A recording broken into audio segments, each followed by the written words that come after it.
집진 장치의 흡착 장치 설계 시 고려사항 3가지를 쓰시오. 체류 시간은 길게 하고 흡착 능력은 좋게 하고 압력 손실을 작게 하는 게 좋습니다. 불순물 제거, 불순물을 전처리에 의해 제거할 수 있을 것. 캐노피형 후드 관련 용어 설명하시오. 캐노피형 후드 같은 경우에는 발생원이 있고 이 발생원에서 열이 발생을 하죠. 열에 의해서 열 기류가 발생을 하고 뜨거운 열기는 아래에서 위로 올라가겠죠. 위로 올라가는 그 기류를 그 상부에 후드를 만들어서 그 기류를 다이렉트로 바깥으로 배출시킬 때 사용하는 것이 캐노피형 후드인데, 기류량을 나타낼 때 Q1, Q2, Q2-M, KR, KD로 구분을 합니다. 그래서 Q1이라고 하는 것은 열 상승 기류량을 말을 하는 거고요. 바깥쪽에서도 어떤 기류가 형성돼서 후드 쪽으로 빨려 들어가게 되는데, 이렇게 안쪽으로 빨려 들어오는 기류를 유도 기류량이라고 하고요. 그래서 Q2라고 합니다. Q2-는 열 상승 기류와 유도 기류량이 모두 후드 쪽으로 빠져나가는 것이 가장 이상적인데, 어떤 난류로 인해서 바깥으로 빠져나가는 기류량도 있을 수가 있겠죠. 그거를 난류 누출 기류량이라고 합니다. 그래서 기호로는 Q2-라고 하는 거고요. M은 누출 안전 계수를 말하는 거고요. KL은 누입 한계 유량비, KL은 누입 한계 유량비고요. KD는 설계 유량비입니다. 캐노피형 후드 관련 용어 설명하시오.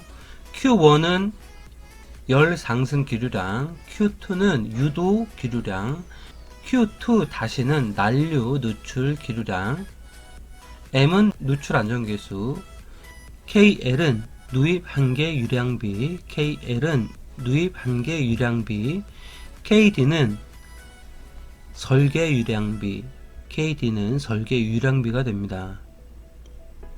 난기류가 있을 경우의 공식은 QT는 Q1 곱하기 가로 열고 1 플러스 M 곱하기 KL 가로 닫고, 그래서 Q1은 1 플러스 KD를 곱한 것과 같습니다.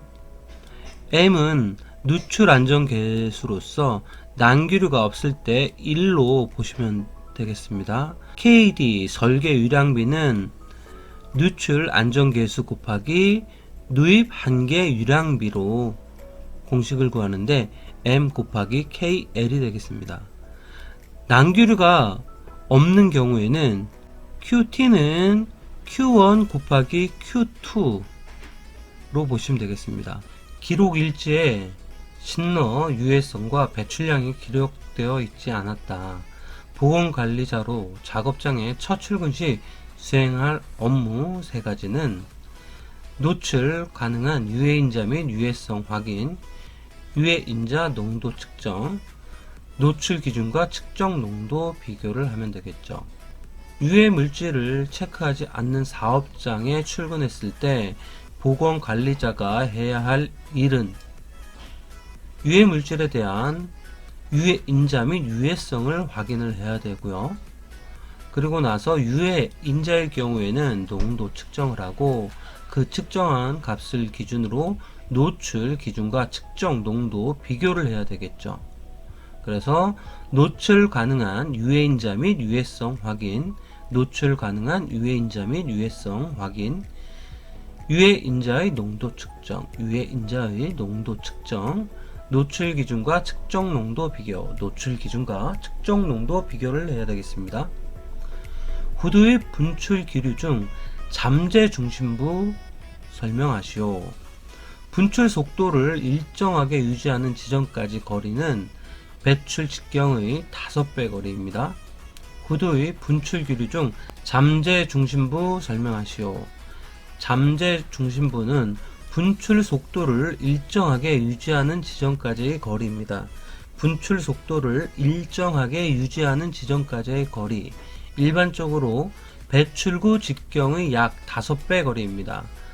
배출 직경의 약 5배 거리는 잠재 중심부라 하는 것은 분출 속도를 일정하게 유지하는 지점까지의 거리, 분출 속도를 일정하게 유지하는 지점까지의 거리입니다. 천이부, 분출 속도가 작아지기 시작하여 50%까지 줄어드는 지점. 천이부는 분출 속도가 작아지기 시작하여 50%까지 줄어드는 지점을 천이부라 하고, 배출구 직경의 5배에서 30배 거리가 일반적입니다. 완전 계구부, 위치에 관계없이 분출 속도, 분포가 유사한 형태를 보이는 영역입니다. 완전 계구부라 하는 것은 위치 변화에 관계없이 분출 속도, 분포가 유사한 형태를 보이는 영역을 말합니다. 기량작용은 간단하게 독성이 낮아지는 성질입니다.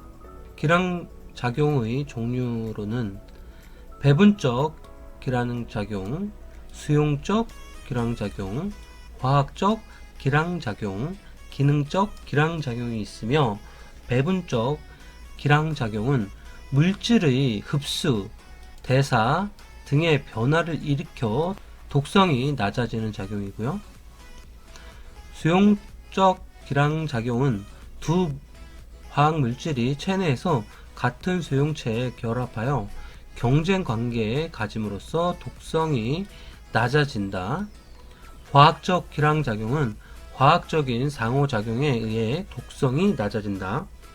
기능적 기량작용은 생체 내에서 서로 반대되는 기능을 가져 독성이 낮아진다 입니다. 쉽게 외우는 기량작용의 종류는 배분수화기다. 기량작용은 독성이 낮아지는데 배분수화기를 쓰면 된다. 배분수화기.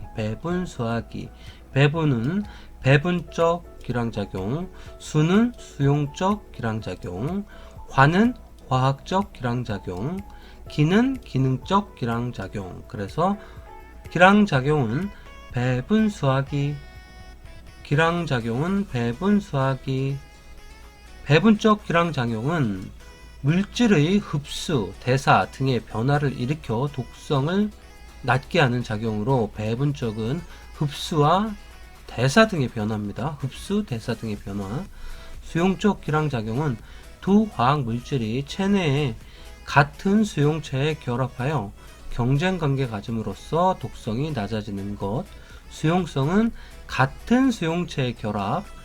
수용적 기량작용은 같은 수용체 결합하여서 독성이 낮아지는 것.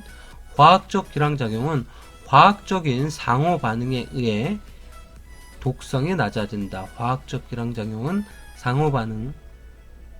기능적 기량작용은 생체 내에 서로 반대되는 기능을 가져 독성이 낮아지는 거죠.